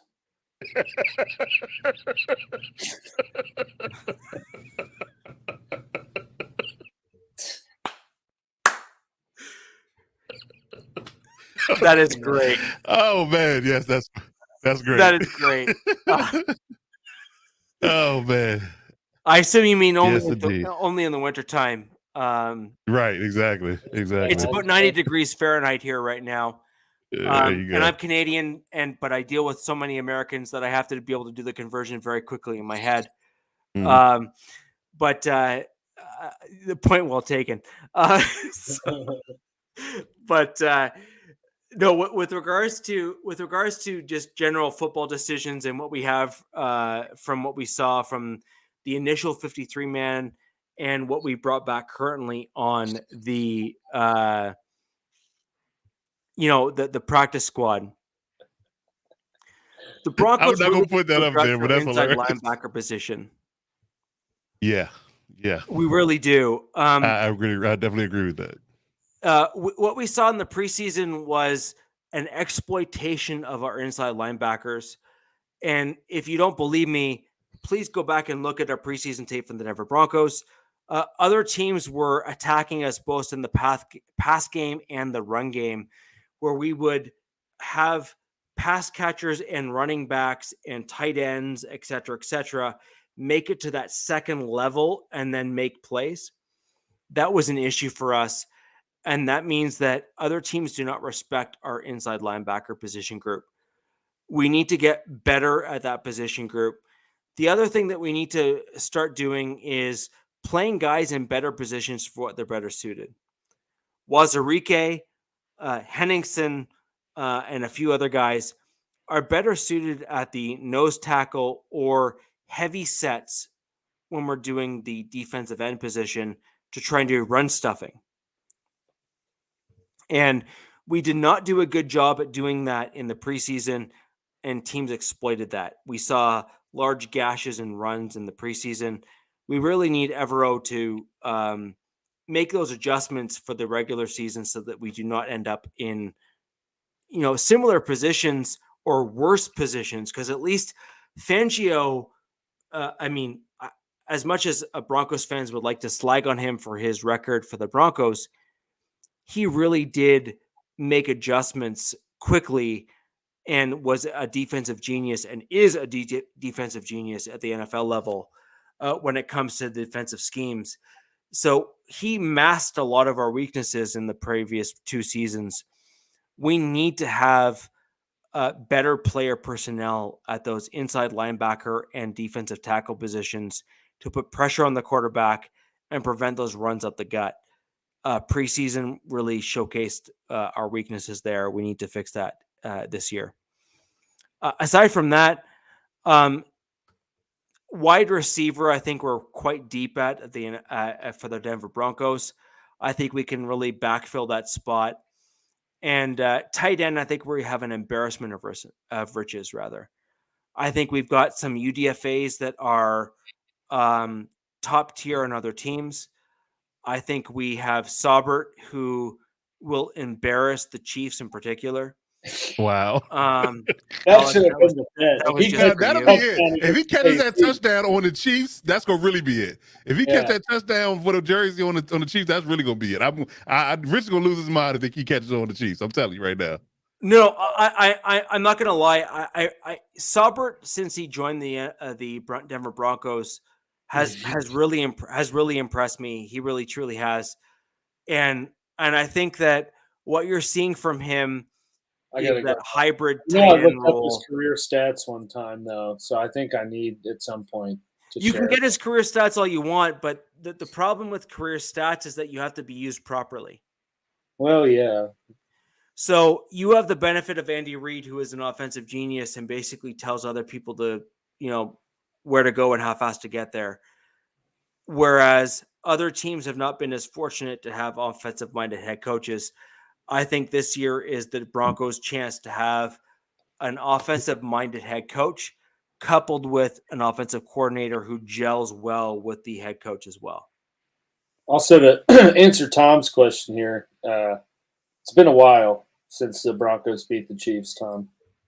I actually have a tweet that I screenshot and have been saving to use at any moment. And it's things that didn't exist the last time the Broncos beat the Chiefs. You want to know what some of them are?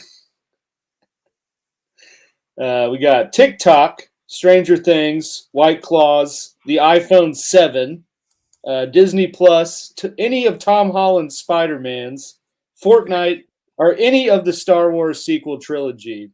None of those things existed the last time the Broncos beat Kansas City. Oh, Fortnite existed before the Broncos beat the Chiefs. I don't know.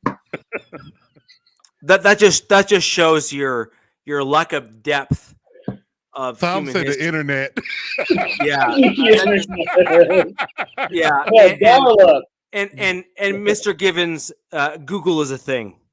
Oh well. Yeah. GS whatever it is. But either way, I truly believe from what I've seen from Saubert that he is that blend of a tight end that every team really wants. He can block, he can pass catch, he can kind of do all the gritty things that you want from a tight end. And that's really where I'm aiming with him. And I think that that's what you want on your team. I think where the big question mark come up is from guys like Noah Fant and Albert O. Albert O has shown some gaps in his blocking in the run game, and I think that Noah Fant showed the same. So the question is that while they are great athletes and can show they can catch balls, et cetera, when you need the well-rounded tight end on the field, are you showing your hand when you throw a Saubert out there instead of them? And I think that when you have a tight end on the field, you need a guy that can be all things at all times, and Saubert is that guy, in my opinion. Okay. So if I were to head coach or an offensive coordinator, and I threw Saubert out there, I would truly look at all of the AFC West opponents and said, "You have no idea what I'm going to do," because he can do all three things well. Now, he may not be elite at either of those three things, but he can do all three things well. Good luck figuring out what he's going to do when he's on the field. You're done. And he showed that in the preseason. He showed that last preseason, and he showed that last season, and I expect him to show more of the same this year. Albert O has shown flashes of good run blocking. In fact, he's shown flashes of elite run blocking. But the problem is he's been inconsistent at the run blocking side of things. But he's been an exceptional route runner, speed, size mismatch, etc. But the problem is that because you haven't shown that consistency, other teams won't fully respect the other elements of your game until you can show it consistently. And I think that's what the problem is. And other teams are seeing that on tape and on film, and they're saying, I dare you to throw him into run blocking. I dare you to throw him into those outside zone style blocks where he's kind of the additional left or right tackle, because he is not shown to be the guy that can do those things on a consistent basis. Kelsey, on the flip side, Alex, to your credit, has shown the ability to do those mixed things. He has shown the ability to kind of be that Gronkowski guy at the tight end position.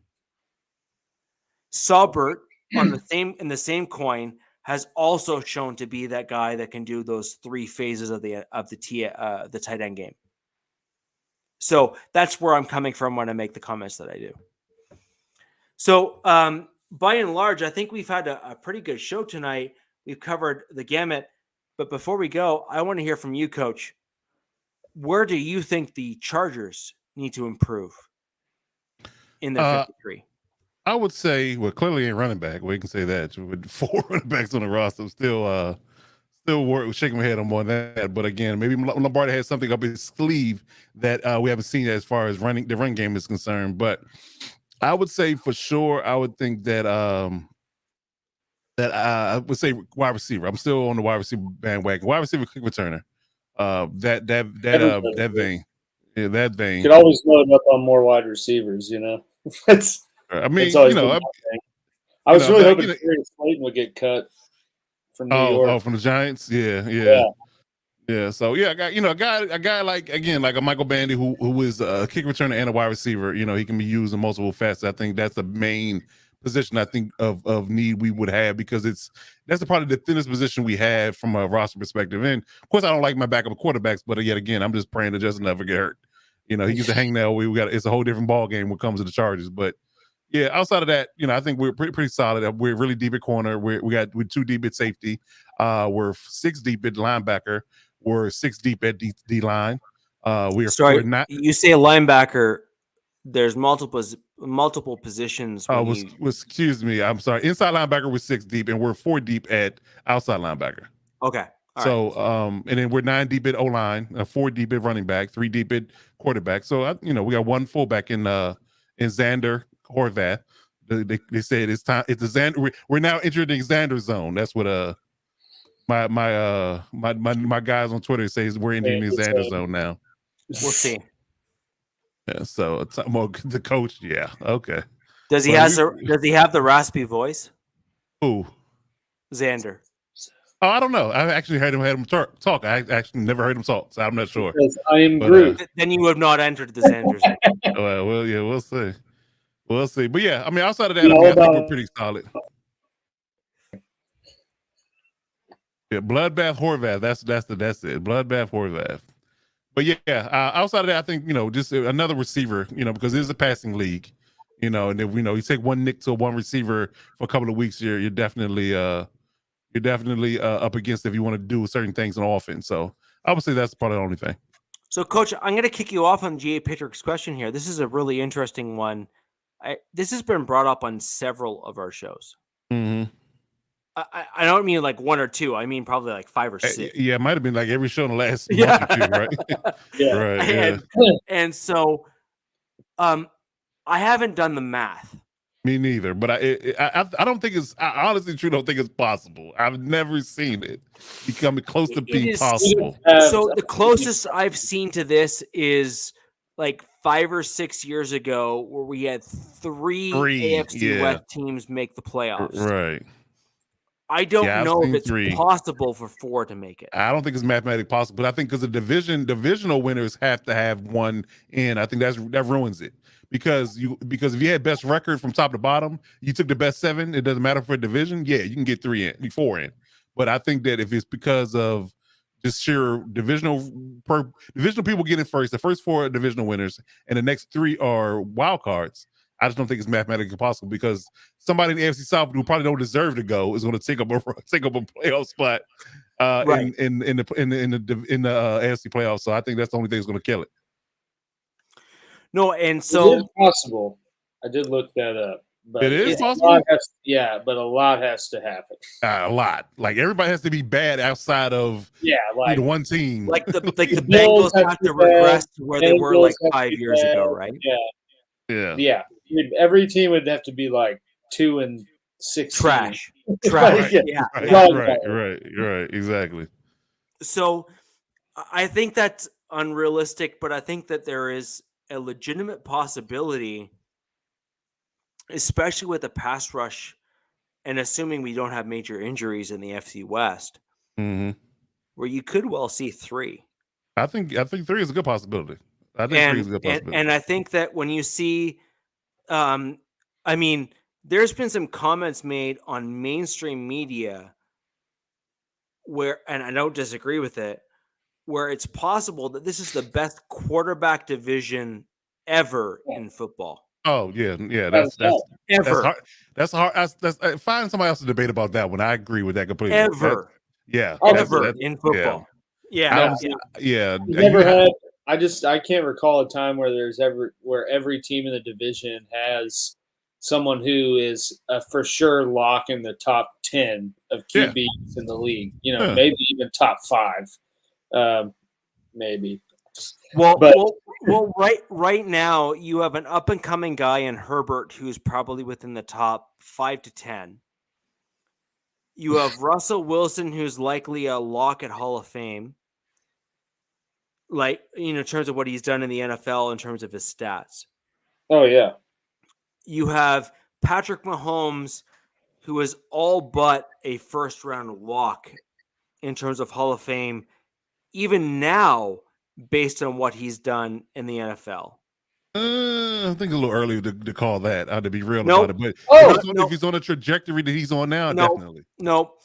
He has won. I think the only thing he hasn't won right now is he won Rookie of the Year. Did he not? No, he didn't because he didn't play Rookie Year. No. So he has not run Rookie of the Year, but has he won? He hasn't won MVP yet, has he? Yeah, yes. His first year. So he's won MVP and he's won a Super Bowl MVP, Pro Bowl every year. Been to 4 AFC title games, 2 Super Bowls. Right. So when you look at his total stats, he is within the upper tier of NFL quarterbacks over the last 10 years.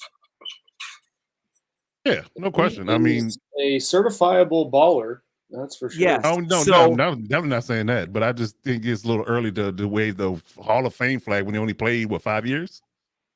Hey, 6. well, 6?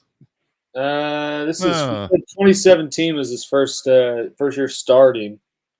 Yeah, so 5 years. 5 years. Yeah. No. 2022. 5 years 2018. starting, 6 years in the league. Right. I said 5 years of stats. Like he didn't play his first year, so 5 years of playing Yeah. quarterback. It doesn't matter. He started his first year at the last game of the year and just killed it. Against who? The Broncos. Enough out of you. I remember that. I remember the first throw he had was like a dime across the middle. No. It hit There was no no denying when you watched him play in that.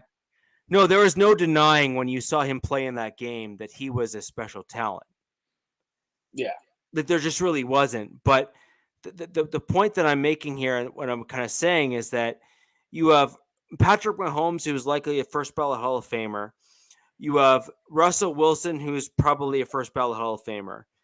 You have Justin Herbert, who is certainly on a trajectory that if he can win a Super Bowl in the next, say, 3 to 5 years, that is probably on the same trajectory as the other two quarterbacks I just mentioned. Because he's already beaten out all of the previous quarterbacks' rookie records. Right? So if you're looking at, relatively speaking, he is certainly on a Hall of Fame trajectory if he can continue to kind of go on that mold. The only quarterback who really has to try to do something is Derek Carr. And to have 3 out of 4 quarterbacks in a division who are penciled in or penned in at the Hall of Fame is unprecedented. Oh yeah. It's ridiculous. Yeah. Especially not too long ago, it was Derek Carr was probably the best QB in the division when you had like Alex Smith and Rivers, and I don't even know who the Broncos had at the time. Paxton Lynch. I don't know. Right. Something crazy. Yeah. But yeah, I mean, well, and even not to really knock Derek Carr, he doesn't have the like same flash, I guess, as those guys do passing the ball. But Derek Carr is every bit as good a QB as those guys are to be. So I really think that like across the board, it's a pretty narrow margin for how good every team's QB is. Obviously with Mahomes at the top, but whatever. Well, Rivers never won a Super Bowl. Nope. He lost to the Patriot, right? They only made it to the title game like 1 year. Yep. Right. Yep, and as a quarterback, you have to be the reason, not a reason. Well, just threw side on him. And I chose my words very carefully there. So you have to Let be me ask this the question. reason. Are there quarterbacks in the Hall of Fame that haven't won a Super Bowl? Yeah, there has to be. There's no way there's not. So Let's I mean, see. you look at Not Rivers' many. numbers. Not many. I mean, but there are though. That's the question. Is it possible that a quarterback that hasn't won a Super Bowl is in the Hall of Fame? Marino, I think, is in the Hall of Fame, but He is. I don't think you can argue against him because he had a perfect season. Warren Moon. No, but Marino, but Moon and Marino, you could look back and say you can't mention their era without them. Well, yeah, but I'm not sure you could mention Phillip Rivers' era without him being mentioned. I mean, unless you want to start including bolo ties. Bolo ties. Okay. But I'm Coach, looking even at- as a Chargers fan, you have to admit when you look Jim at that Kelly? era, it was Jim Kelly's in there, and he's Ben Roethlisberger. It was Ben Roethlisberger, Tom Brady, Peyton Manning, Eli. Aaron Rodgers, right? Like And if you're going to truly be objective about that era of football, when Oh, Philip yeah. Rivers was in the Yeah, NFL. there were a plethora of good quarterbacks. When Eli Manning. No, but I mean, Eli Manning was 2004. Eli Manning is at the bottom of that group, right? Yeah. And he won 2 Super Bowls. But if you're looking at the top echelon of that group of quarterbacks, Tom Brady, you have Peyton Manning, who cannot go without being mentioned. Even Drew Brees would be another guy that you'd have to bring into the conversation. And then you have the other guys I just mentioned. Like Rivers is way down that list. He'll probably like make Ben Roethlisberger would have to be mentioned ahead of Rivers. Yeah, he has to be. So I mean, does I he don't like argue that. I'm just, well, I mean, yeah, I mean, they both got 2 Super Bowls. I mean, you know, that's the difference maker. You know, you do. I guess.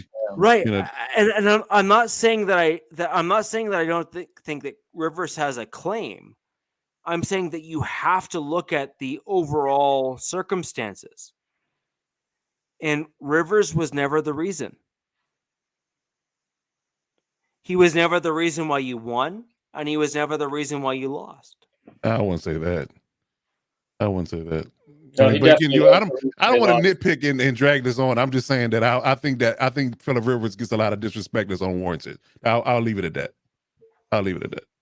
I agree with that as well. But the point is that when you look at the other quarterbacks that he went up against or he would be compared against, they have better stats than he did. And whether or not you and then the question is, do you factor Super Bowl wins in as team statistics or individual statistics? Well, the problem with the quarterback position is, you know, the team wins, it's going to be viewed as a quarterback win. You know, like that's the position that the team success is most, most commonly assessed of the play or not. Right. So that's just kind of the nature of the beast of playing QB. I'm trying to see where. Well, yeah. Right. But either way, we are getting near to the back end of the show here, guys. We're going to have some really interesting stuff to talk about next week in terms of where our practice squads end up, how our teams end up, what we look like, what we think we're going to do next week, week 1's predictions, all that kind of stuff. We're going to have some super, super interesting things to talk about next week. We'd like for everyone to join us next week to talk about what you think, why you'd like to see some changes, who you'd like to see gone, who you'd like to see to stay, etc. But I think what we need to do here is we're going to end the show now. We'd like to thank all of you for joining us tonight. And if you have any other questions, down below in the chat of the video, ask us those questions. Make sure we get those things answered for you next week. And more importantly, we're about to get into the regular season. And let's be honest, we're going to become somewhat less friendly as the season becomes, as the season comes on. As anticipated. And that should be anticipated for all of us. And everyone, if you would like to join us for next week, please come back to the Wild Wild West podcast. We will have all of the AFC West news for you. And until next week, the West Side is the best side. See you next week.